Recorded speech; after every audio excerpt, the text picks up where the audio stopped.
केरळमध्ये सापडलेला नवीन जो व्हेरियंट आहे तो आता अख्ख्या देशभर थैमान घालत असलेला आपल्याला पाहायला मिळत आहेत। गोवा महाराष्ट्र यामध्ये सुद्धा जे नवीन व्हेरियंट आहे त्याचे पेशंट आढळायला सुरुवात झालेले आहेत। गोव्यात 19 आणि महाराष्ट्रात पहिला रुग्ण जो आहे तो सापडलेला आपल्याला पाहायला मिळतोय।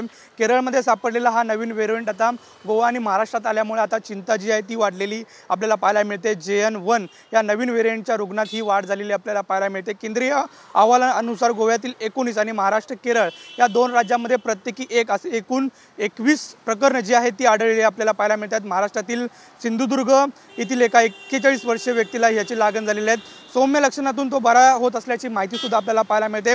मात्र आरोग्य विभागाला सतर्क राहण्याच्या सूचना देण्यात आलेल्या आहेत। केंद्रीय आरोग्य अधिकाऱ्यांची बैठक झालेली होती। यामध्ये 21 जी नवीन प्रकरणं आलेली होती त्यांचा सुद्धा ते सुद्धा या ठिकाणी मांडण्यात आलेले आहेत। त्यामुळे एकंदरीत केंद्रीय आरोग्य खात्याकडून वेगवेगळ्या सूचना देण्यात आलेल्या आहेत। कोविडच्या ज्या चाचण्या त्या वाढवण्याच्या सूचना दिलेल्या आहेत। त्यामुळे एकंदरीत ह्या नवीन व्हेरियंट नंतर आता महाराष्ट्र सरकार आणि इतर देश सरकार जे आहे ते सतर्क झाल्याचं आपल्याला पाहायला मिळते।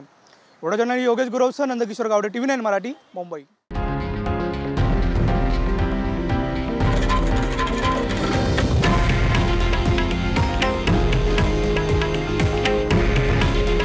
हे आहे देशातील नंबर 1 न्यूज नेटवर्क आणि आपण पाहत आहात TV9 मराठी।